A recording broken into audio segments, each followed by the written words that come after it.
Hi, everybody. Welcome to Xuanzang's Tower. Hi, Geshe Michael. I hope everyone is doing well this morning or evening or afternoon or whatever it happens to be for you. Something else. Good to see you, Geshe Michael. Thanks. Good morning. It looks like you guys are almost ready over there. Yeah, most people sat down already. Uh-huh. All right. Okay. Cool. I think I saw Sushumna in there. I saw a fluffy Yeah, little kid. I wish I could borrow some of her hair. Well, I would just like to say thank you to the Hatha Yoga Pradipika team for putting together this amazing event and the Worldview Productions team for doing all the amazing work they do to produce our weekly talks and all of our translators for being so patient and so good. I would like to make a quick request that perhaps the production team could unmute the mixed nuts and other people who might like to chime in during class.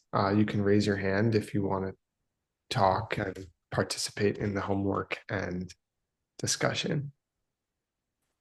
Geshe Michael, I know that I think you have some news for us. Are you about ready for that? Yeah, ready. Thanks, Nick. Okay, cool. Uh, okay, I have a pitch this morning. So the other day we were saying that John Brady's team has identified 300,000 important classics from Asia from the last 3,000 years. And we also mentioned that I think it's the Loeb Library at Harvard has 530 classics from the West, uh, which are the important books, not the laundry list from Pompeii. Okay, these are important texts. There are thousands of those fragments, but there's about 530 important texts. In equivalent in Asia is 300,000 texts, and the reason the 530 survived the Middle Ages, the plague and the Black Plague, and the collapse of Rome and the collapse of Athens. You know, the reason 530 books survive at all from the plague when it went through Europe killed half of the people. It was a little more serious than COVID, and uh, and then it was chaos. There was chaos everywhere, and civilizations go through that. You know, great civilizations of Asia, great civilizations of the West. They go through cycles. They get strong. They create new things. They do beautiful works of art, beautiful works of literature. They have advances in philosophy and science, and then they get lazy. They eat too much. Uh, they legalize marijuana. Uh, and no, the whole country then gets lazy, and then the leaders are more interested in power or sex or money and um, and alcohol, and then the country just the civilization collapses, and then there's a period of chaos, you know, and that was the Middle Ages, that was the Black Plague, 100 Years War, and why we have the 530 books is cool. There were some monks in Ireland. Of course, it was Ireland, right, John? And they had built towers to protect on the seashore to protect their country from the Norsemen, from the Vikings. And they were interesting towers. You can visit them still. And they have stairwells that go up they go to the left up the tower because an invader cannot use their right hand to swing a sword. Uh, it's very interesting because the stairway goes around the clockwise, and then they would have to use their left hand, and then the right hand would be blocked by the tower, but the guy on top has access to his right hand. And so these were built, and the monks hid out of there, and they took with them whatever classics they could recover from Europe. So the Irish monks, there's a joke, well, there's a nice book called How the Irish Saved Civilization. And they saved those 500 books and they kept them in the towers. And then when people were tired of, marijuana and chaos, they they took the books out and started teaching them again. But somebody has to keep the books. Somebody has to keep the civilization. Somebody has to hold it. Some small, dedicated, cool group of people has to keep the civilization until the general population gets more civilized and comes back to civilization from their parties and stuff. And their violence. And so I don't know, 30 years ago, 35 years ago, me and John Brady basically, and a couple other guys, Robert Taylor, Bob Chilton, it's about 5, 6 people at Princeton. And we decided to try to capture a civilization that was being destroyed. And we had many long meetings at Princeton. It was very beautiful with great scholars. And we made a plan to save a civilization, and then that civilization was wiped out. And so we had what do you call it? We had a plan, and we wrote out a plan to save that civilization. And it took about 10 years to write it. But we had all the details of how to save that civilization. And it's this book here. So I don't know how many pages. It's basically a 1,000-page plan of how to save a civilization. And we wrote it about 30 years ago. And it kind of got lost. There was a demon trying to destroy it. Half the copies were in a car in New York, and John was bringing them to a release event.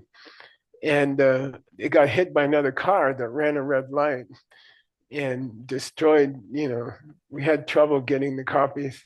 Then half of them we took to Washington, D.C. to preserve there. And the guy, Dr. Taylor, who was supposed to put them in the trunk of the car, put them in the trunk of the car, but it was the wrong car. And that person drove away with half of the copies and never called us and never gave us our books back. And it was extremely expensive to print. And we had a Fat Cat sponsor who quit shortly after that. They tend to quit. I don't know why. So there's only a few copies left of this plan, which we now call an outline of a plan to save a civilization. And Rosa has made a new cover for it. Here it is. Okay, outline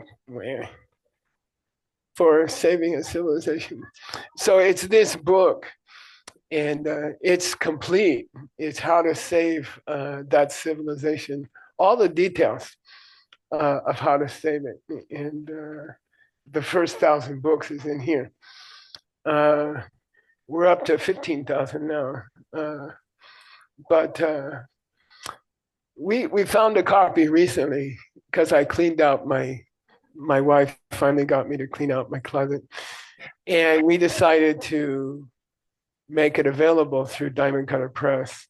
So starting Monday, this book will be available. You want to show the cover again? Outline for Saving a Civilization.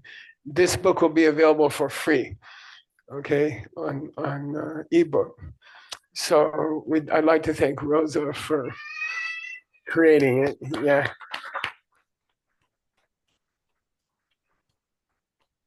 And they'll start to be available on Monday, and you can get it on Monday, and it's free, and you can download the ebook. Okay, because if we can spread more copies around, maybe there's a bigger chance that things can be preserved. Okay, during this dark period in time. By the way, there's an essay in here for a virtual world of this civilization. There's a proposal for a virtual world of this civilization, and you take on an avatar, and typically an eagle or a bird or a phoenix, and then you fly around Manhattan, the 5 boroughs of Manhattan. And each of the boroughs is one of the 5 great topics of this civilization's literature. And so if you want to study middle way, you go to Manhattan. And if you want to study Diamond Way, you go to Brooklyn, of course. And you fly there. And then each building is a classic of the topic, and it has many floors, and you enter at which level of Kirim or Dzogrim you're interested in. And then you talk to the wall, and the wall displays the text. So it was a whole world was created. We created a whole world. We proposed it. We never had the resources to build it. So if you're interested in helping with that, that would be nice. A guy or the publisher of Doubleday, which was the largest book publisher in the world at the time, he saw that essay, and he called me at the diamond business, and he said, "I'll give you $50,000 to write a book." You know, and at that time that was 50,000. That was like $300,000. And I said, "Well, who are you?" And he said, "Trace Murphy, good Irishman." And I said, "Have you published any other books?" And he said, "Yeah, I finished a couple of books this year." And I said, "Whose books?" And he said, "Well, the Pope. I did the Pope's book, and then I worked with Mother Teresa and finished her book. And so you're next in line." And I'm okay. And then later I said, "I have 2 books in my head. Can we do 2 books?" And one was The Guardian, and one was The Diamond Cutter. So they came from this book. So anyway, thanks to Rosa. Thanks for getting it ready. And there's a lot of technical stuff in here, like the coding system, and the storage and the retrieval systems are outlined here in great detail. And they are unprecedented in the history of the capture of literature electronically. And they haven't changed in 35 years. We found a way to trick the operating system of the computer to store the books. So every computer you can use this on every computer in the world. And the books live in the operating system, so they can't be changed. If a nasty party wanted to get into your computer through the internet and remove certain ideas, or it's not possible. They're built into the architecture of the operating system, and no one's ever done that. And it still works because you just need an operating system. So you can store it on a Mac or a PC. You can store it in the operating system. And the internet is very vulnerable. Someone who was unhappy with emptiness could remove all mentions of emptiness from the internet if they had enough power, but they can't remove this. Okay, it's kind of cool, right? All right, but if you're interested, you can study it. Okay, and it still works, and we did save that culture. Okay, so it's kind of there waiting for the next population that wants to live that culture. And it might be 10 years and it might be 10,000 years, but the stuff is there. Okay. for the so the Irish monks did it again. Okay. All right. Nick, let's go to your book. All right, all right. Thank you, Geshe Michael. Yeah, And let's go to your homework. homework it is. All right. You. I'll try to make it fast. Um, so this is a section that we've covered before without you in a team class, Yeah. and and the homework is on a section, sorry, that we covered in a team class and then with you in my last class about 2 months ago with you. And so I tried to make different questions than I made the first time, hopefully more interesting.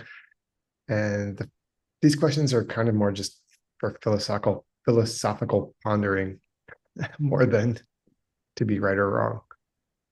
Um, could an atomic particle, which the detailers claim is takpa, and so is not kechikma, have a state that is changing?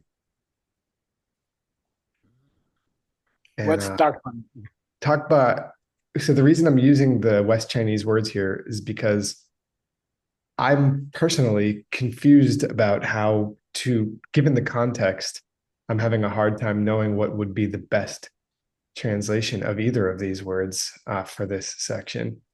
But takpa could mean permanent, it could mean unchanging, or perhaps something in between. And keichikma means a moment, or momentary, or instant, or instant to instant, perhaps. So, what do we think? I kind of want to ask you what a state is, like what you mean by a state. Yeah, that's a great question too. And that I'm using as a translation for, oh man, what is the Tibetan word that I'm using there? It's well, I think what we mean by state is like it's momentary existence, even in a single moment. Uh, is its existence something which is changing or unchanging? Ooh. It gets really quiet in this room, Nick. I don't know. It's kind of I a guess hard question to try to answer. It's more like, what did Nagarjuna say about this? So are you talking about perchance some moment that of which there is no smaller moment? Yeah, something like that, Yeah, that's kind of a problem. isn't it? So that's the section we're dealing with. Um, hold on, I'm going to look at something while you guys think about this for 30 more seconds. The word that I was using for state here is nekap.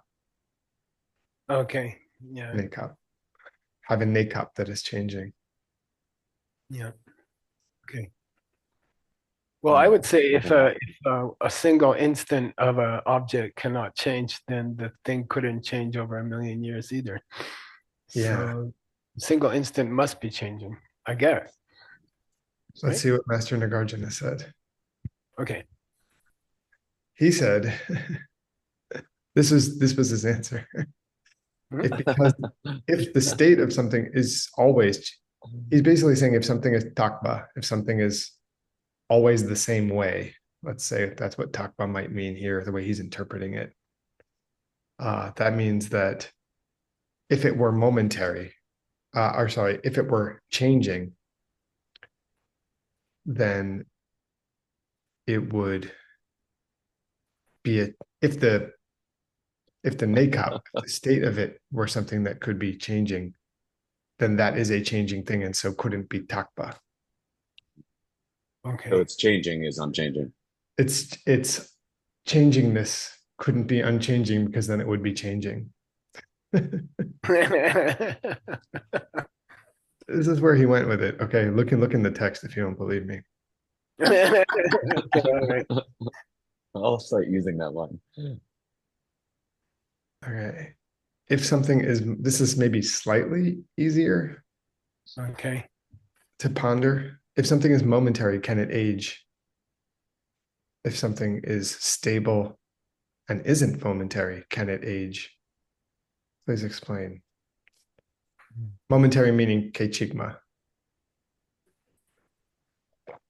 Something of a moment, right? Mm-hmm. No, no older than a moment. That's good. Seems right. What if it's stable tempa? Then it wouldn't be momentary, would it? So can it age? If there is something more, again, with time, if we're dividing time in a different way, then you can say that it ages. Maybe it ages micro moments as opposed to just moments. If What if micro moments make up a moment. Okay. Ben is It's smiling stable. like I'm walking myself into a No, corner. it's not true. No, it's not true. It's fine. You're just debating against Nagarjuna, but don't. Yeah, I should Fools probably me. have coffee before I do that. Yeah. I'll just give us an answer because of time. Because of time. If something is momentary, it doesn't endure for 2 moments of time, which is what I believe you're getting at, Venerable. So I think that your answer is totally accurate to what the text is saying. It doesn't endure for more than 1 moment, so how could it age? And then Nagarjuna also makes the point if something is stable, which I believe here he means to be unchanging, he uses the word tempa. He says it's not momentary, so how in the world could it age? That's where he says a child could not become a grown-up, or a baby could not grow into a youth. And it can't grow into, things can't age. Okay, here's a much more straightforward question just to show us where we left off. Why don't the Vaishnavites have the problems which arise from investigating the nature of Vishnu? They say it's ancient. Yeah, good. Nyingma. Ancient and what? I mean, Nyingma, right? Like beginningless and endless. Yeah, Ancient. good. They say he's beginningless and endless. Good. Our Vishnu is an ancient, unchanging being who neither begins nor ends. Okay, so that's where we left off. We're just critiquing the Vaishnavites. We're about to. Okay. The followers of Vishnu. We went back in time. We've kind of been flopping back and forth in this text. When we do team classes, we had gone a bit further. Okay. And I'm giving you the same vocabulary that we did last time we covered this section because I definitely believe in repetition, at least for myself. Okay. First one's easy. Rikpadang Dempa Mimpa. Word says don't make no sense. Good. Yes. That's correct. Illogical. Good. This one's kind of fun. Niepate Jikpe. Out of fear of being wrong. Yeah, good. Is that Juan? Yeah. Nice. Okay. I think there's a raised here somewhere. Okay. Takpater soup. Word says permanent and constant. Yeah, good. Yeah. Nowadays, I like the word solid for tersuk. I don't know. Okay. Cool. All right. All right. I did a little bit of attempt at translating. Have a lot translated actually, but let's just look at a couple paragraphs that Okay. move away from my screen. How's your missus doing, by the way? She's doing really well. Okay. Cool. It's obviously she had a surgery for everybody who doesn't know. And she's healing really well. And it takes time, but considering So well that I'm thinking to have holes drilled in all the mixed nuts heads. I've already done it. I'm thinking to have it done to Word first, and then we'll work on the other translators. If it helps, okay. I'm living proof that it doesn't work. Yeah. Nick had that already. Okay. My friend was saying that Aaron had to one up me, and he was like, I just thought to myself, I was like, oh, she was like, hole in the head, hold my smoothie. Nick had this drilling the head operation about 30 years ago. No, 15, 20, yeah. Okay, all right. Didn't work, but it was working now. Okay. It was worth a shot. All right. Here we go. Okay, here's a couple sections. I'll read the first one. Yeah, please. Okay. Kyamjuk ngopo yina, kichik ma yin kula, kichik ma yina rang jupe duni par rilme pe chir. Nga duna yipe ngopo teni chi tu su nepe ning pa kayang ta kalashik yete me partel. Good. Meritao. Kyabjuk ngopoyena. If Vishnu performs a function, or if Vishnu is a function. Good. So this is like an ancient god that was supposedly the creator and destroyer of the earth, okay? And thousands of years ago. So if he does anything, if he could create things, then he must be changing, okay? If something is momentary, it doesn't endure for 2 instances of time. Yeah. Yeah, the real is difficult, right? Yeah. Real means complete, or real boo means a pill. That's right. But it means a little ball of stuff. So real means a complete thing with borders, like that. And so if something is changing moment by moment, it cannot stay over 2 instants. It cannot spread over 2 instants in time. The thing that existed in the first instant cannot exist at the second instant, and the thing that exists in the second instant can no longer be in the first instant. Okay. So if this powerful being, is changing instant by instant, then they cannot exist over time. Okay. So yeah. Okay. Yeah. How do you translate the day ni, Nick? Just kind of trick you. I was I think that I was playing with that, and then I said that same one. Yeah, good. That's nice. Yeah, that's nice. That's sensitive to the translation. Yeah, that same thing cannot stay. Good. There's no such thing. Tagalashi. How about word? You got Tagalashik in your head? Tagalashi. How on earth? It means something like that. Tagalashi. Okay. Targa means walnut, but not exactly the same spelling. So Tagalashik is a translation of an ancient Sanskrit term that means how on earth could it be? Zounds. It's zounds. Zounds. How could it be? Okay. Well, then I will take out this. I was looking for Tagalashik in dictionaries and I couldn't find it. So you can't find it. No. So this would just be where it has aged, right? Or yeah, you can say how on earth could it still be there? It could not. Okay. Yeah. All right. There is no such thing, I said here. Good. What's cool about the next section, Nick? I mean the one down here. Yeah. I'm sure. The next section was missing some from the root text. Yeah, and it was missing in the carving of the tenure 1,000 years ago.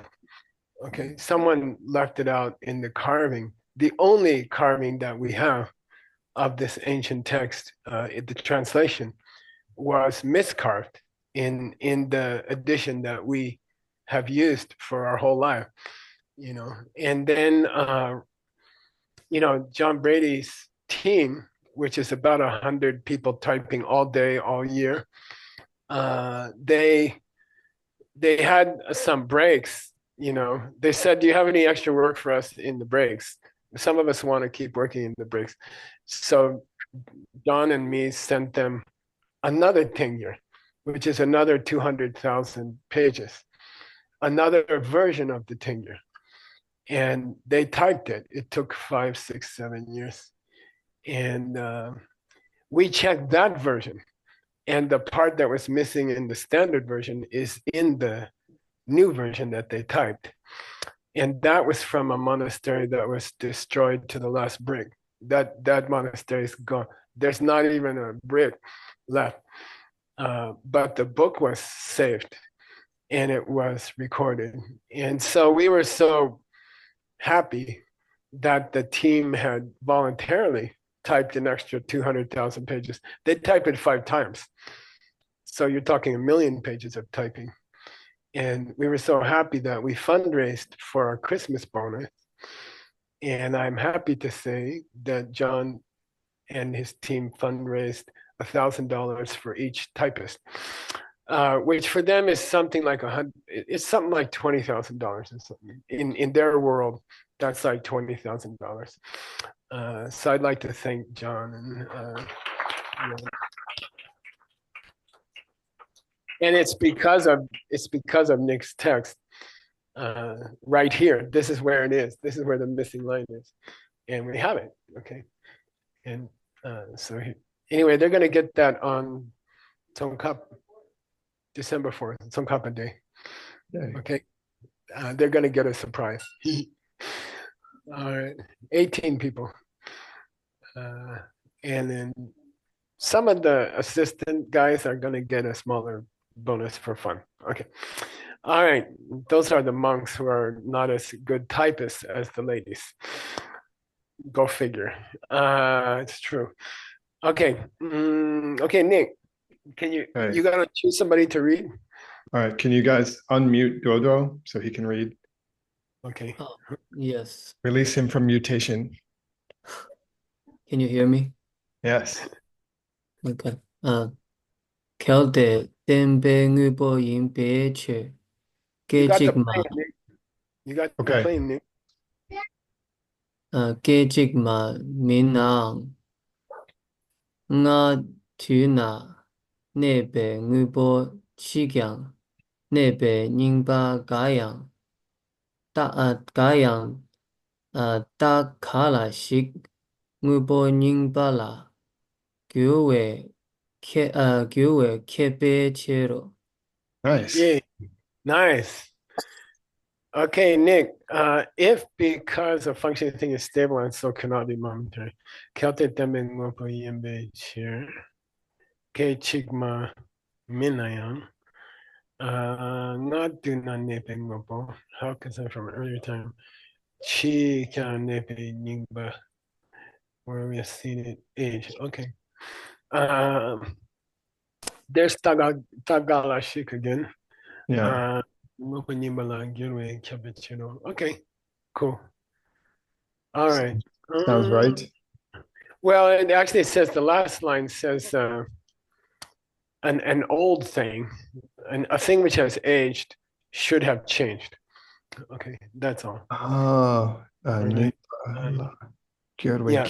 Oh, the Kyap is saying it's if it's Nying, it's Gyur. If something got old, it has always changed. It must have always changed. Okay. Okay, cool. See, they want this being to be eternal.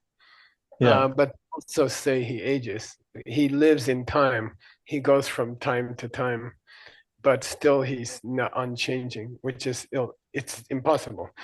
Yeah. Okay. All right. All right, next one. Who's going to read, Mr. Nicholas? I got people here. I got an extra chair. Okay. You know, I don't know who's there. Do you want to pick somebody? thought I picked the first one and then they pick the next one. How's that? Sounds great to me. Gibson, let's go. Oh boy. Yay.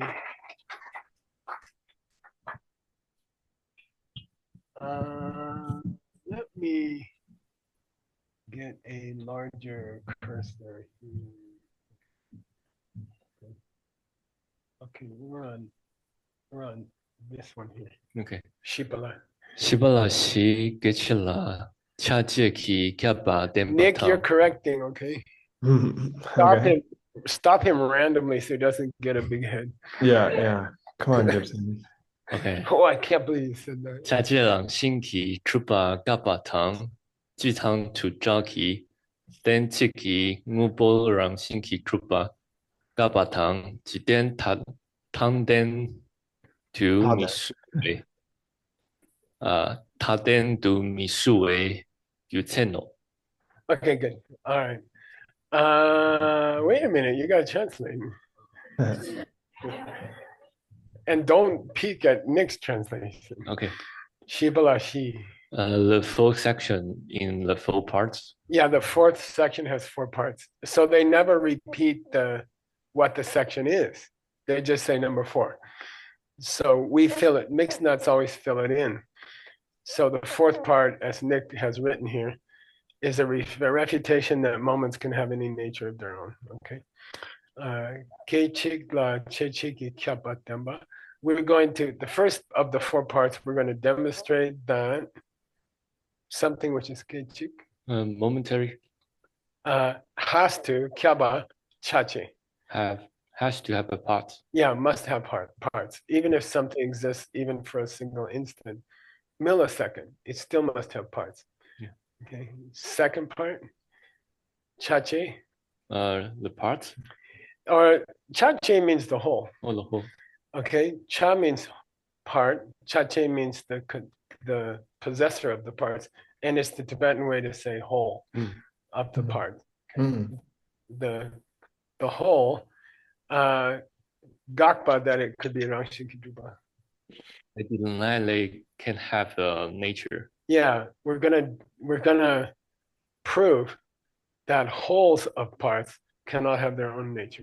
Okay. Then we're gonna Gakpa that ngopos are Rangshinkidruba. And we are going to deny that functional thing is going to have a nature of their own, could exist through some nature of their own. And we're gonna deny that things that do something have any nature of their own, because we're going to use the Chitudoki Tenzik. One or many reasoning. Yeah, it's called the proof of tell. It has no one or many. There is no one or many. Okay. And it's a famous place for a misspelling. Yeah, this is spelled correctly. And on top of that, our author, which is Gyaltsab J, has added dung to make it more clear. Okay. And this is classically misspelled by people. Okay. All right. And the 4th part, Gibson, Jikten Taden Du. What was the Gyuten? What is the Buddha Misung definition or the reason that Buddha didn't tell? Yeah, he refused to answer a question. Yeah. He refused to answer 14 questions in his lifetime. Okay. And one of them was the question, Jikten Ta, then or not? Is they have a border of the war? Yeah, and it means edge. And in this case, it means beginning point and ending point. Does it have a front end and does it have a back end? Okay. Does the universe have a front end and does the universe have a back end? People asked him, we can't decide, was there a first moment that the universe began? And is there going to be a last moment that the universe ends? And he said, I refuse to answer. He just refused to answer. Okay. Because the question was defective. Okay. No matter what answer he gave, people would misunderstand it. Okay. Cool. All right. So those are the parts we're going to have. I'm looking forward to part 4 myself because I've been wondering about that recently. Thank you.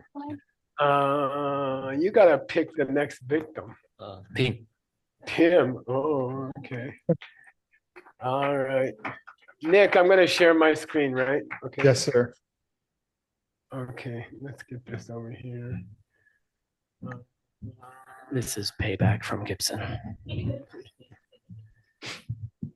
We're not going to read the verse because it comes in the commentary. Okay. So let me do one thing here.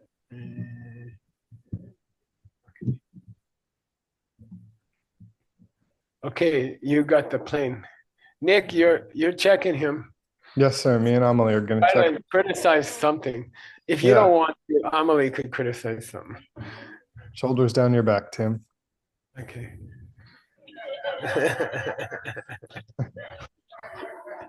What, his hair is messy? Oh, that's something new.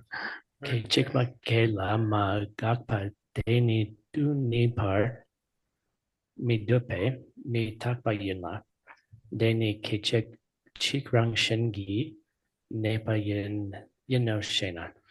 Okay, so if something ends in Shena, what does it mean, Tim? If someone were to say, well, if we say. So these first two lines is somebody else asking a silly question. And it always ends with Shena, which means, okay, suppose you ask this silly question. But they're not silly, they're just wrong. Okay, but they're good questions. Okay, here's his question. Ke chigma ke la magapa. Suppose a ke. Suppose there's the beginning of a first moment. Yeah, suppose a millisecond has come into being. Okay, and by the way, this first ma is part of K Chikma. Yeah, it's part of K Chikma. It is not a negative. It's very confusing. Okay, something of a moment starts, but it hasn't yet ended. If it doesn't stay, tunipa mindupe. So let's say something has begun, but it hasn't stopped yet. If it doesn't last into the next millisecond, it must be changing. Yeah, it must be a changing thing. Therefore, therefore, it stays for a moment. Which remains by nature. Then its nature is to remain for a millisecond. Okay. The thing has, by the next moment, it will have changed. But in this, in the first millisecond, it does have a nature. It stays. It does have a nature of staying. Okay? While it's in that moment. Yeah. Okay.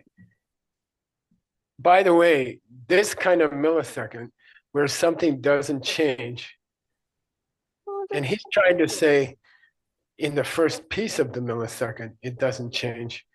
That would require something with no front end and no back end, because the front end would have to be the back end. It's like the front bumper of the car would have to be the back bumper of the car if there was no car between. Okay, if there is a car between, then it has pieces. Then it has close to the front bumper piece and it has a close to the back bumper piece. Okay, so if this thing has any duration, it can be broken into smaller pieces. If it lasts for any time at all, then it can be broken into smaller pieces, and then it's not a moment in time anymore. It has a front end that comes before the back end. If it doesn't have a front end that comes before the back end, then the front end is the back end, and there's no width, there's no length to the car. It doesn't exist. There's a problem if the car has any length, and because then you can split it again, and it's not a smallest moment of time. And if it has zero length between the front bumper and if the front bumper is the back bumper, then you have a trouble saying there's a car. Okay, either way, there's a problem. Human beings don't think right. Human mind does not work right. And it's proven in the idea of time. The idea of time proves that human beings cannot think right. Why? Is there a smallest moment of time? Yes. Does it have a front end? Yes. Does it have a back end? Yes. Then it's not the smallest because you could divide it. Okay, so my smallest moment of time, the front end is the back end. Well, good. Well, then it's not there. Okay, and those are the only two choices that a human mind can entertain, and they're both wrong. And we must be seeing the world wrong. We must have some natural problem in our mind. Okay, that's what Nagarjuna is trying to get to. Both choices are impossible. And we everything is built on that. Everything we do is built on that. And it's wrong. It's mistaken. Okay. You want to read one more, Timothy? No. Amelie wants to read. Amelie, when you wake up, you're supposed to open your eyes. I told you last time I was there. Can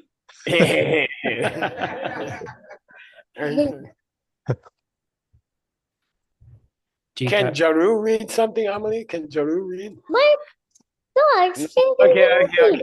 I forget that. Neither can I. Yeah. Okay. Jitar Kechikma Tela Rangi Chashe Sugirpe Chita Kalen Goodla Chita Yupatation to Tokmatang Uya Par Tak Ching Kalen Gute Chameki Nobomi Sipe Chirok. Yeah, if it's a thing, it must have parts, right? Chita kechikma. That kechikma, which means what? That moment. Yeah, that instant moment. That millisecond in time. Does it have chashe? Does it have parts? Yeah, does it have parts? For example, is there a back end? Is there a later piece of the millisecond? If there's no later piece and earlier piece inside the millisecond, then it cannot exist. Okay, there has to be a part of the millisecond which is closer to the old millisecond, and there has to be a part of the millisecond which is closer to the next millisecond, or else the millisecond has no width, and then it doesn't exist. Okay, so he says, does your millisecond have pieces? And we say, well, what do you mean? What kind of piece? And does it have a chita?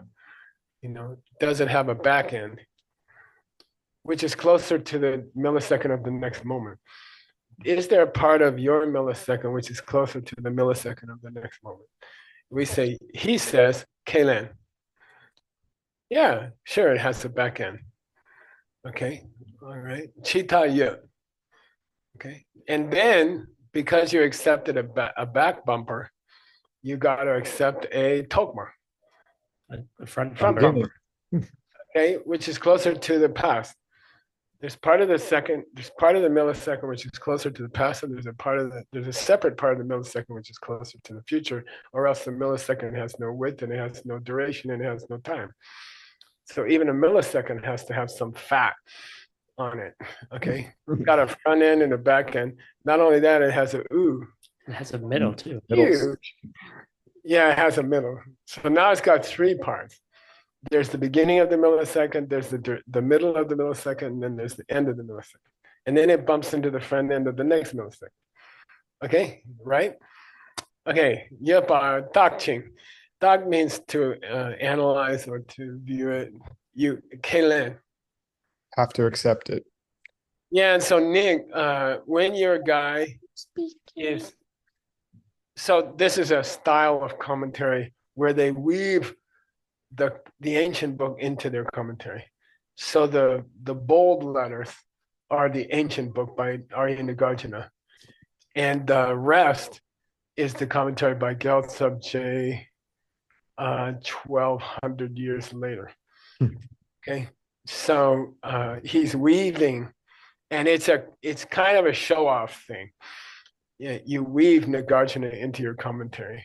Okay, and then the reader is supposed to figure out where's Nagarjuna, and it's a mixed nut standard that we put the ancient book in bold, so you can see how he has woven Nagarjuna into his explanation very skillfully and very beautifully. Then to translate that is a challenge. Okay. So why I'm saying that, Nick, is that Bertak, Gyaltsab Je says it should be read as Kalen. Okay. Bertak means to analyze, but Gyaltsab Je says here you have to read it as accept. Accept. Okay. Accept what? $100 question.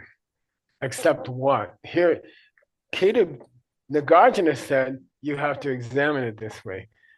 Gyaltsab J said he means you have to accept something about it. That a partless changing thing is impossible. Well, Word is sitting here, Nick, and he got the money already. Ah, I But he think didn't he have a said he's microphone. giving it to any daughter who's sitting close to him or something like that. I don't know. Yeah, okay. Yeah, you have to accept that even a millisecond should have 3 parts. Okay, which means it's not a very good millisecond anymore. Okay, cha make it up on Missy page. a changing thing without parts is impossible. Yeah, there's no such thing as a changing thing without parts. Why? Because if it has a beginning, it's gotta, I mean, if it exists, it's got a beginning and an end, it's got to end. And if it has an end, it's got a beginning and a middle. Yeah, okay. Basically, if there's a cause and effect relationship, if one thing causes another thing, they have to be like bumper cars at the carnival. They have to bump into each other. And if they have no edges, they can't bump into each other. If you say something caused something else, there must be a front end of the cause and a back end of the cause. There has to be, if it's going to change something else. Okay. If it's exactly overlaps with the other thing, it can't change it. See what I mean? If they're the same, if they're 2 fat guys sitting in the same chair, they have to be 1 fat guy. Okay. All right. See picture. You can quote me later, Nick, on my epitaph. My teacher said 2 fat people can't sit in the same chair. Okay. All right. Tim's going to choose the next victim. Now I'm pointed to you. Yep. Okay, Tracy. Come on.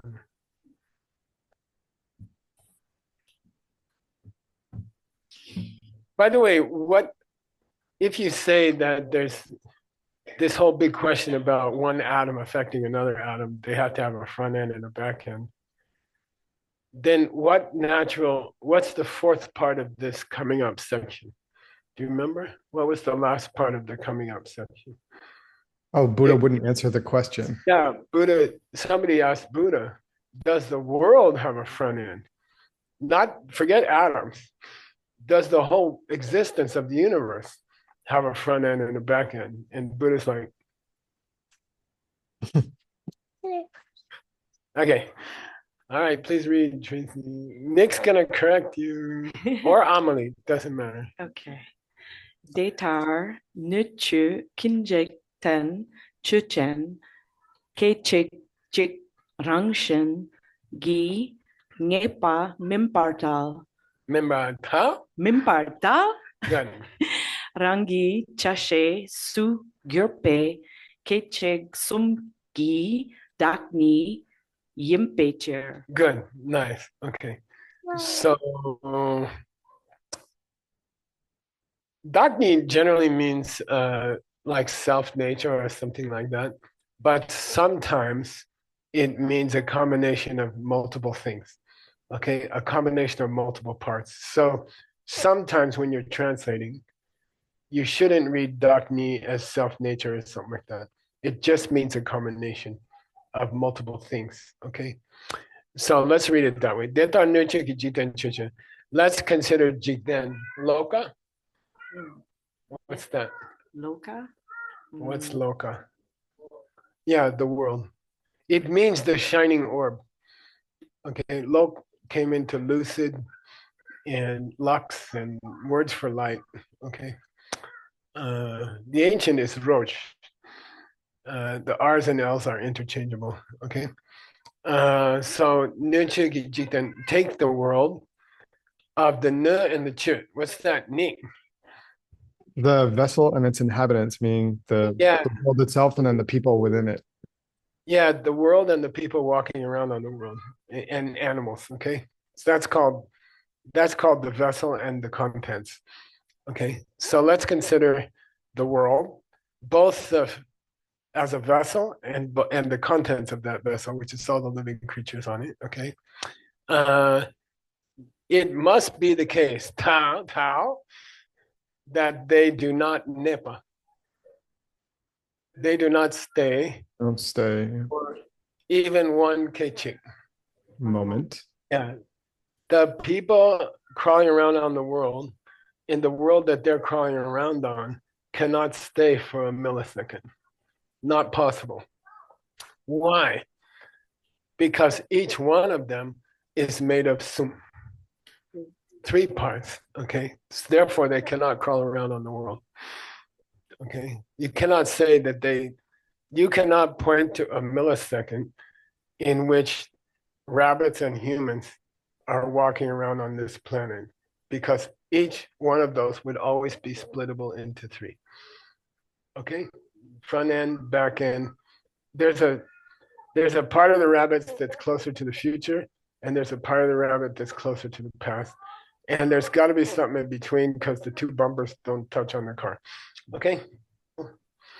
All right. Which proves there's no such thing as time or space. Okay? Beauty of Nagarjuna. Yeah, and it just doesn't make sense. All our concepts of space and time, I mean, they just don't make sense. So something's wacky, something's weird, something's wrong. Okay. And Nagarjuna just over and over, he says,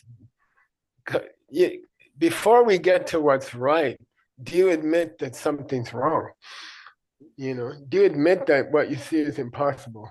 Because the front end of a millisecond can't touch the back end of the millisecond because it's got to have some time. Therefore, every millisecond is 3 parts. Therefore, it's not a millisecond. It's 3 pieces of time. Because you got to have a front end and a back end, because there's a piece of it that's closer to the future and there's a piece of it that's closer to the past. And they don't overlap. If they overlap, then the thing has no width. There's no time. It doesn't make sense. Your perception of time and space are illogical and indefensible, cannot be defended. If you just think about it for 2 minutes, okay? He spent his whole life trying to convince people, and they all thought he was crazy. Okay, that's all right. Who's gonna read next, Tracy?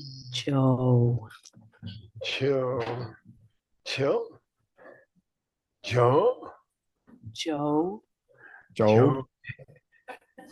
Hey, Joe, where you going with that?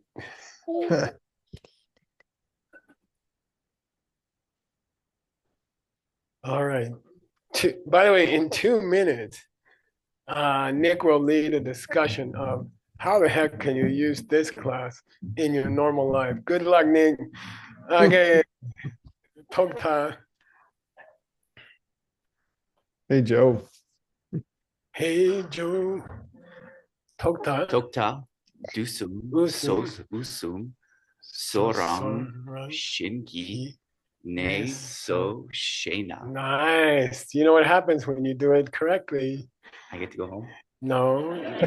You do more until you make a mistake, so that you always make a mistake. You want to do this long one? I don't know. Sure. Yeah. Okay. Go slow. Take your time. Kechikma, De, Tokma, Dang, Dudang, Udang, Tama, Yang, Chu, Chen. Nice. Rang Shen, Gangle, Good. King Rang, Shinki, Nebar, Kepa, Kirwa should be. Yeah. Kewa. Oh, there we go. Yeah. Mayinte, Kechik, Shintucha, Yome, Tekchik, Takchik, Sempa, Chena, Tokma, Dangchu, Dang, Tama, Ni, Sungi, Chadang, Chepe, Chiro. Yay. Okay, Uncle Nick, you want to work on this? Sure. Yeah. Kechikmate. So the beginning of a moment and the middle of a moment and the end of a moment. Good. Let's consider those 3 parts. Okay, good. Rangshen Kangle Kang Rangshen Kinepar. From themselves or something else. Good. Okay.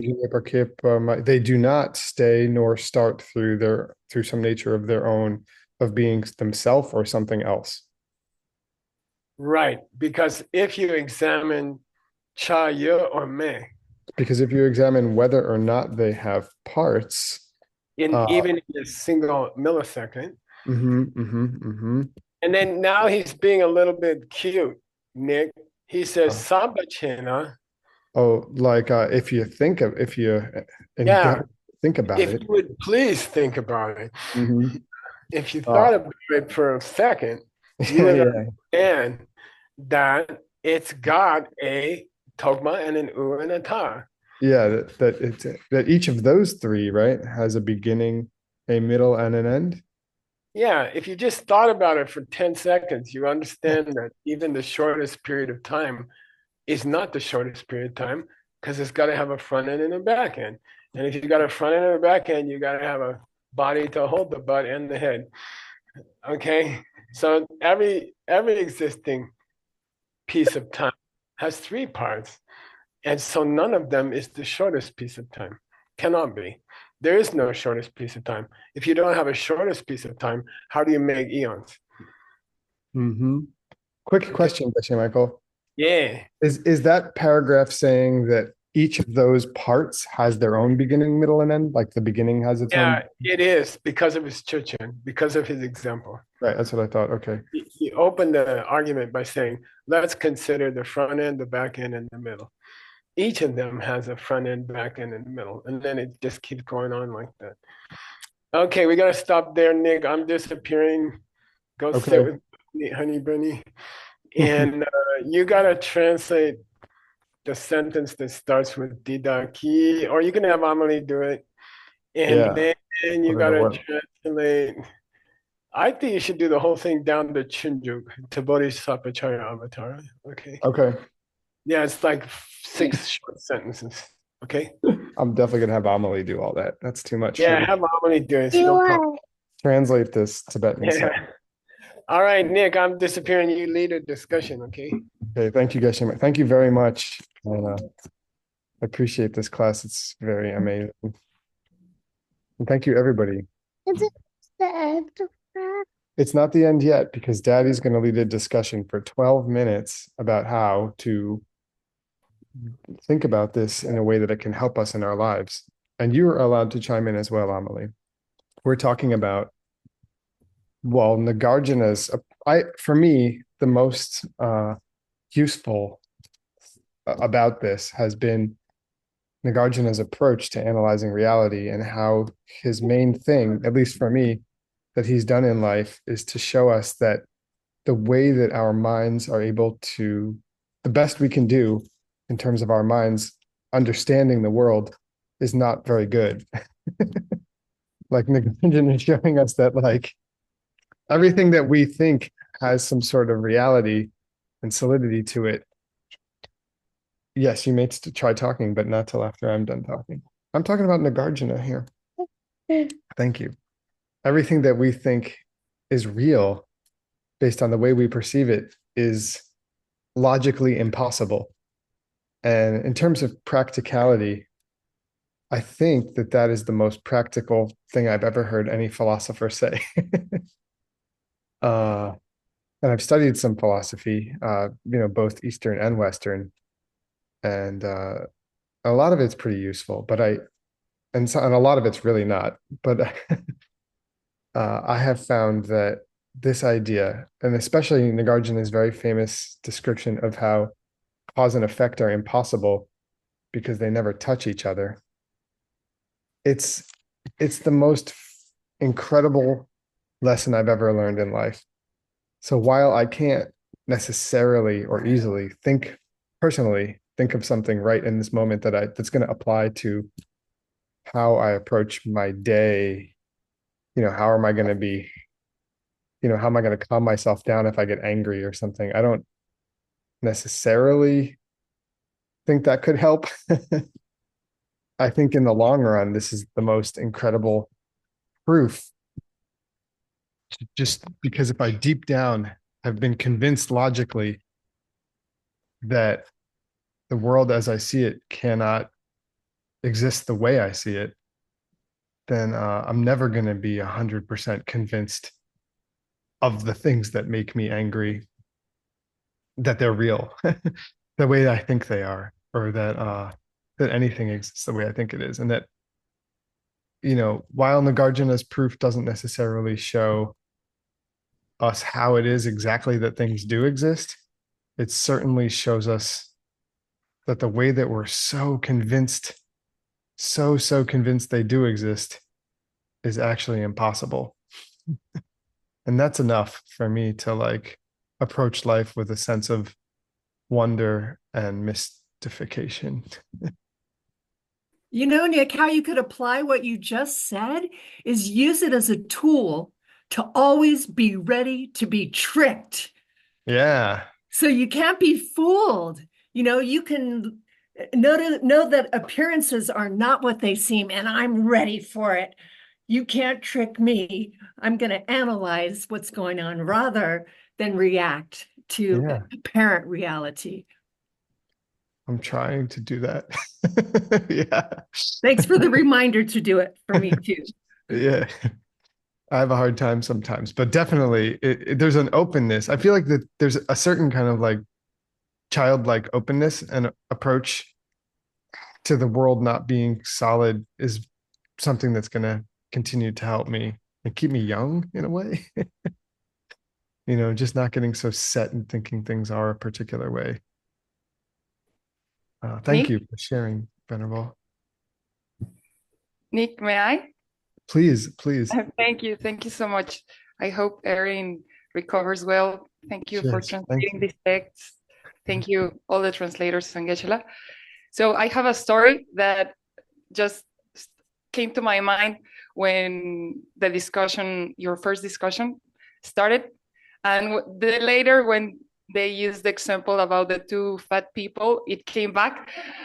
So I remember 10 years ago, that our dear teacher, Jigme, she came to Guadalajara, and I told her, "Oh, Jigme, you look thinner, you look very, very nice." And she said, "What? Just your seats for seeing me better have changed." So that was for me like a Nagarjuna talking to me in a very practical way. And every time a judgment on someone arises, I remember her. I remember there's not such thing of seeing someone more beautiful or more generous or the opposite. There's only my seeds, or it's either improving or getting worse, but there cannot be such thing of the identity or the form that I think I'm perceiving. It's only my mind. If it's kind enough, it will project a beautiful thing in that instant. And if it's not, well, there's work to do. So thank you. Thank you. Thank you for sharing. Nice to see you. It's been a long time. Yeah, I think that this idea, that's what I was going to say about Nagarjuna too. It's just that while he may not show us exactly how our mind is, he may not be in that moment showing us exactly how our mind is projecting things. It's definitely proving that things are a projection of our mind one way or another. Would you like to say something, Amelie? She likes to tell me she's going to say something, but then she chokes.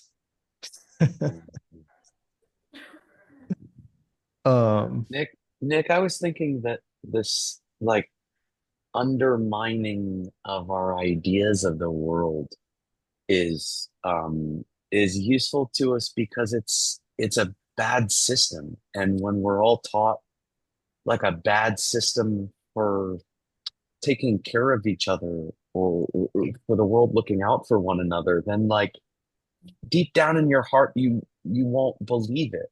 People become, nihilistic, or they become selfish because the system that we're taught that's supposed to mean we should look out for each other. I just got to talk you into it, or I just have to convince the world of this, or I have to be lucky enough to find the right circumstances. It's a bad system. It doesn't work. And somewhere inside of us, I think we feel that and we know that. And then people, they give lip service to some kind of morality, but they don't mean it in their heart because they were taught a stupid system. And so to be able to say out loud, this is a stupid system, as opposed to this understanding that I can't help but see the way things are based on the shape of my heart, based on the shape of my mind. I am trapped in this reality of my making. And then because of that, the world is infinitely changeable, could look an infinite number of different ways, not because it just like really is that way from its own side, which is stupid. It's stupid. And I think at the bottom of people's heart, they feel that. And so they don't understand why to take care of it. They don't see the power of taking care of each other because they weren't taught good reasons. And so Nagarjuna is, in a way, he's giving lip service to what like any smart person is going to eventually start to run into, that there's a problem with what we were taught. And this prepares us for this answer that every time we act in the world, it's not that we talk the world into something or we like jimmy the world into being in some situation we want it to be out there. We're jimmying our hearts. We're, changing the shape of our experience, which is our reality. And then it finally makes sense. And then we can act with conviction. And then we know why taking care of people works.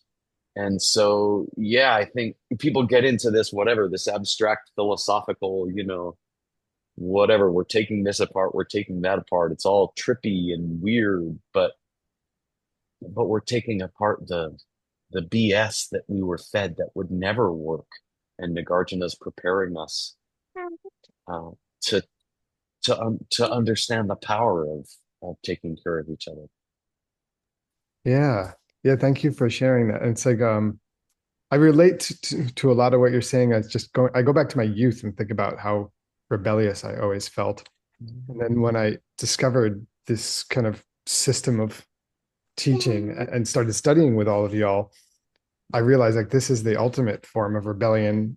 And this is kind of what I was always looking for as a rebellious youth. And I think it's really cool. And just a second, my angel. And so it is, I agree with you. It's like a bad system, maybe like the Electoral College kind of. It's like something that we've learned to deal with, but should start to reject. And it's a really beautiful kind of rebellion that I think is maybe most of us or all of us have kind of known deep down inside. And that's why we've been attracted to, spend time sitting on Zoom listening to these old amazing ideas. And, it's just about time for the Peachtree World News with our resident anchor, Juan Hasso. Does anybody want to add any closing thoughts? Dad. Yes, Emily, would you like to add something to this discussion? No. Okay. No. All right. Okay, just a minute. All right, Juan, I think we're ready for you, sir. So I love to hear Juan delivering the Peachtree World News. And thank you so much, Geshe Michael, for this amazing class and for the chance to study these beautiful texts. It's truly an honor, and I hope we don't disappoint.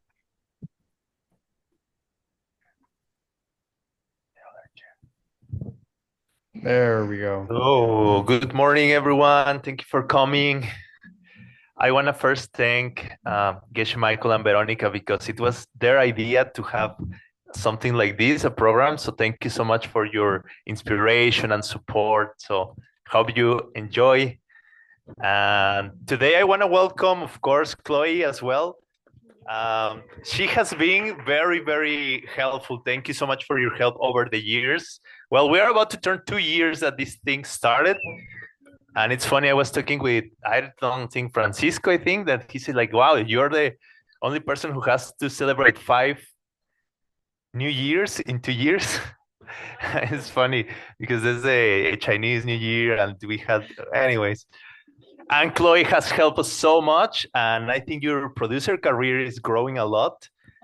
Yeah, not only because she helped us, but also because now you're helping many other organizations and you are doing your own programs or your own activities, which I really admire. So thank you so much for everything you're doing. You are welcome. My pleasure. Thank you. And can you introduce our guest today, please? Alrighty. So welcome to Peachtree World News. Today we are in Sedona. We are having a YSI program.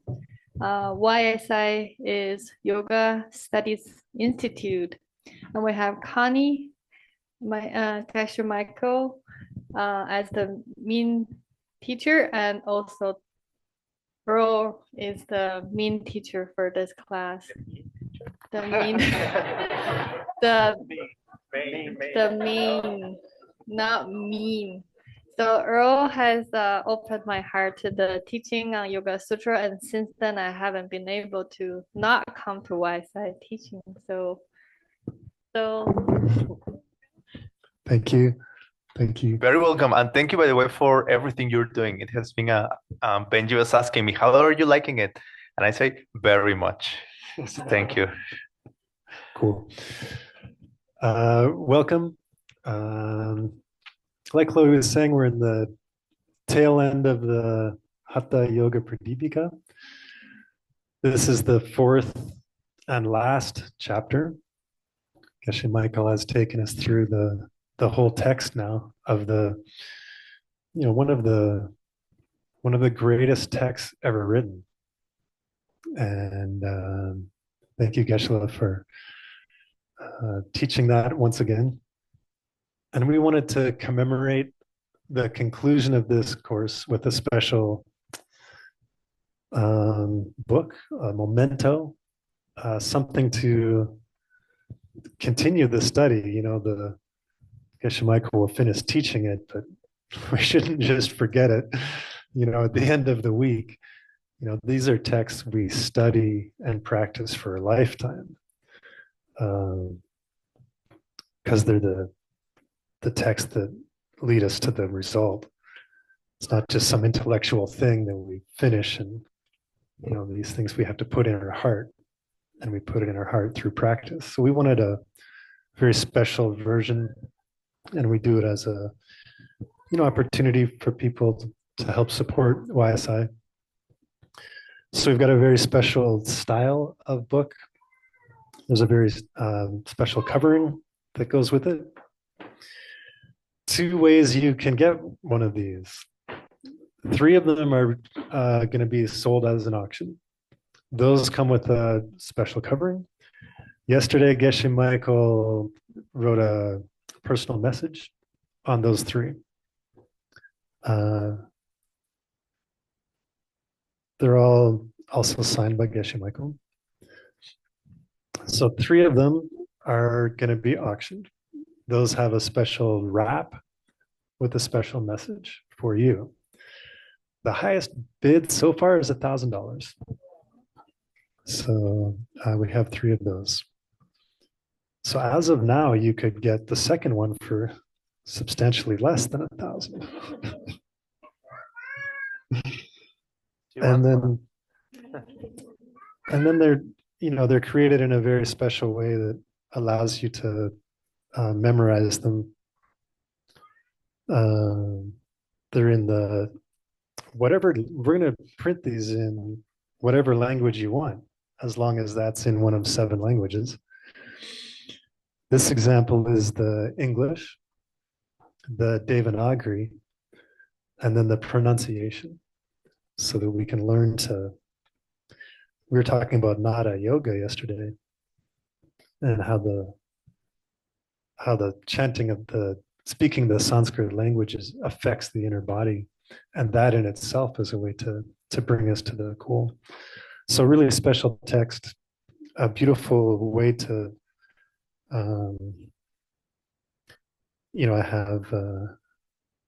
have these at home on my shelf, and they're great resource and great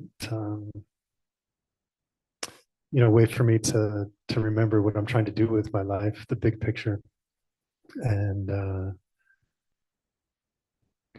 there we go. Yeah, get one. How much?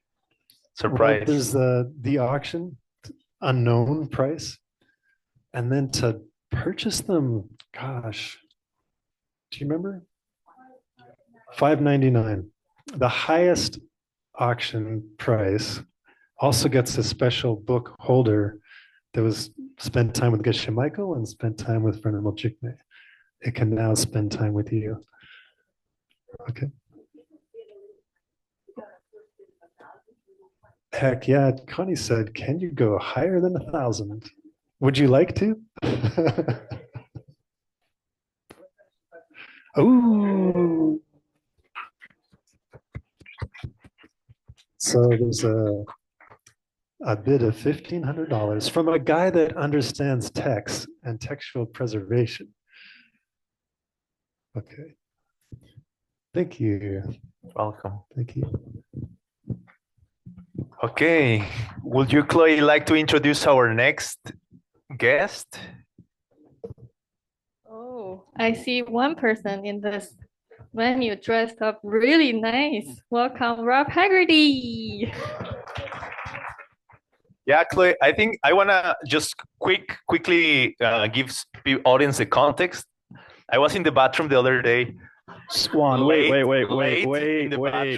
No. Let me tell we you. Talked about let me this. tell them. These are conversations that aren't appropriate. All right. Anyways, go ahead. Rob calls we're out of me. time. Sorry, go ahead. It's good that you're here. Let's put it that way. You will help me. Okay. But anyways, Rob Haggerty here. Let me tell them. You call me. He is like, cancel everything. I have big news. I'm like, come on, Rob. You cannot do this to me. Breaking news. And then he say, like, we are gonna do it. We're gonna do it well, and we're gonna do it tomorrow. So here we are. And first, I would like to ask you if you can share a little bit of how's been your experience since you moved back to perform this wonderful task that you're doing, basically the schedule and taking care of Geshe and Yeah, it's been amazing. Thanks, Juan and Chloe. And thanks YSI for giving us the time to do this stuff during your program. Yeah, life has been just extraordinary, actually. I loved, we were just in San Diego for vacation and operation. It was an operation. Anyway, I went up to, I only have one time to close shop, and it's usually if Geshe is sleeping or recovering. So I went on my bike to a store, and I always ask questions wherever I go. Oh, what do you do? Tell me more about your life.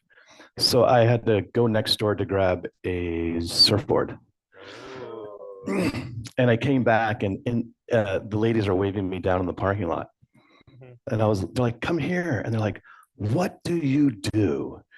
And, I never have a straight answer. It's depending upon who I speak to, basically. And it's such a great conversation starter because I think, and what I found is when I run into people, they kind of want to, it's like inspiring for their own life or whatever path they're on to want to sort of like be the best they can be or change maybe or pivot their direction. And so I think the biggest impact for me is that I'm seeing how it's affecting the people in my life and those people I run into. Thank you so much. And actually, I also want to extend my personal thanks because you have helped me a lot and you are still helping me a lot and you give me good advice. Sometimes you are difficult to convince otherwise, but I do appreciate also very much your friendship, like having fun together. Yeah, Thank you. Same. All right, yeah, thank tell you. us what, no, come on. You're about to tell us why you were so, how to say, determined that it's very important to talk about something that I don't really know what it is yet, but I trust you. Yeah. Is Juan, are you single? Was the question. It is not the question. Like, it depends who's asking, bro. I don't know. Like, Are you asking for yourself or what? I was just kidding. I am asking for myself, actually. Yeah, I am. No, actually, so we actually finished Geshe Michael's finally 2025 schedule, which is a huge undertaking. And honestly, I think about 2 days ago, all the leadership finally kind of agreed to their dates, and I uploaded it to we have a kind of like a private calendar, which the people who are leading all the programs have access to. And then I like went into the shower and I like almost started bawling because it's so emotional, to be honest with you, to do the whole thing, like to put yourself in somebody else's shoes and sort of every decision that we make is impacting, Geshe, Veronica, their families and their lives and who they see, and then all the students in the world. And it's kind of like, it didn't dawn on me how much it affected others, I think. And it was just a little overwhelming when I finished it and finally uploaded it. And I was a little afraid to upload it because I just didn't want people to know. And because I knew of the impact. And so that comes in a few parts. One is the people who run the programs, Tim, Connie, Stanley, Allison, Seiji. There's a private calendar which lists Geshe sort of like day-to-day, everyday activities, doctor's appointments, whatever we have to do. And then there's a public calendar. So we have two versions. One is which is if the Google platform is available in your where you guys are at, we have one of those, and then one that's mostly for people who are, I think we use Outlook. Is that correct? Yeah. So those two are going to release on Monday. So you have to come to Peachtree News on Monday in order to get access to those two. And we just want to make sure that it's all sort of cleaned up for that. So yeah, so that's pretty much it. Okay, she has questions. Can you teach us or let us know some of the basic like rules or like how you do it? Like basically how many hours Geshe can teach? Yeah, like how do you do it? Yeah, good question. So starting this year, we've actually scaled back. Originally, we've asked each organization to scale back 12%. And so it doesn't necessarily mean that the program is shorter. It just means that his time is 12% less. And then that program will sort of move up technically 12%. And we had a meeting a week ago and everyone agreed to do another 10%. So everyone's backed out 22%. So it doesn't impact the length of a program, but it's giving an opportunity for, the rising stars, essentially. That's what you always say in my company, like, who are your rising stars? And giving them an opportunity to sort of like be out in the forefront now. So that's a huge deal. Next year, Geshe will be teaching, when he does two classes, for example, one will be 75 minutes, probably with a Q&A, and the second one will be 60 minutes. So that'll sort of, and we won't be doing any more than two classes per day, period. And then what are some other things to know? Do not call or email Geshe Michael before 11 a.m. He has a personal practice. From 6 a.m. to 11 a.m., he does his personal practice and personal translation. So if you want him to stop those things, you should email him and text him in the morning. 11, right? Before 11, yeah. Before 11. So personal time. Yeah. Private personal time. Which all of you should figure out how to incorporate it into your own lives. I mean, figure out what time works for you best, and then maybe incorporate that into what you do. What else? And then 3 hours per day is prep time. So 6 to 11 is a personal practice. And then 3 hours of that day, if there's an upcoming program, he'll be doing 3 hours per day for that. And then he'll be doing 0.5 hours a day for exercise. And then that does not include time with his wife. So the day is super packed from beginning to end. And so we're trying to reflect that in the schedule so that when here's an important one, and I got this from Monica. Please ask yourself, can this meeting be an email? Which I love that. So, it's just sort of being aware of other people's time and stuff. And so, yeah. Okay, Rob, thank you very much. Thank you for everything you're doing. Hope you keep doing it for many, many, many, many years. And thank you for your personal help. And thank you all. Geshe, thank you so much. Veronica as well. And YSI, thank you so much. I have a question. Having fun. See you at Wait. What's coming up? Is there a New Year's Eve show coming up? Is there Yes, New Year's Eve, we are planning a special program party where we're going to celebrate the world views pretty much and how we are starting to interact more with each other. Yesterday, it was very cool. We had a meeting with, where is she?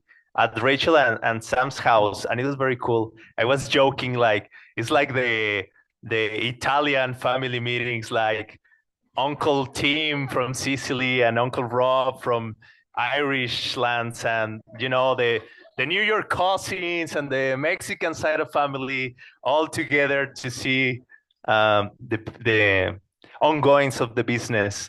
So thank you so much. It's so fun to be around you. It's so fun to be here. So are we inviting different organizations to send in a video to show us so we can rejoice this year? Yes. And we will let you know more about that. And you are all invited. Yay. Thank you so much. And I guess people is always welcome. Remember to go to the Peachtree Cafe, best coffee in town.